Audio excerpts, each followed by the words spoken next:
The iPhone Flip, Apple's rumored entry into the foldable smartphone market, has been generating significant buzz as leaks and speculation continue to surface. Early reports suggest that the device will feature a clamshell design, similar to competitors like the Samsung Galaxy Z Flip series, with a focus on combining portability and functionality. The foldable display is expected to be a flexible OLED panel, possibly enhanced by Apple's ceramic shield technology for added durability.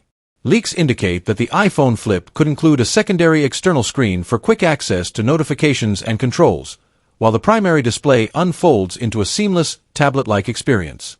Powered by an advanced chipset, likely from the A19 or A20 series, the device is rumored to support features like MagSafe compatibility, a powerful dual-camera system, and enhanced battery performance optimized for foldable use. Pricing speculation places the iPhone Flip at a premium, potentially starting at $1,500 or higher, reflecting its cutting-edge design and Apple's signature build quality. If these leaks prove accurate, the iPhone Flip could be a game-changer, marking Apple's bold foray into the foldable phone segment.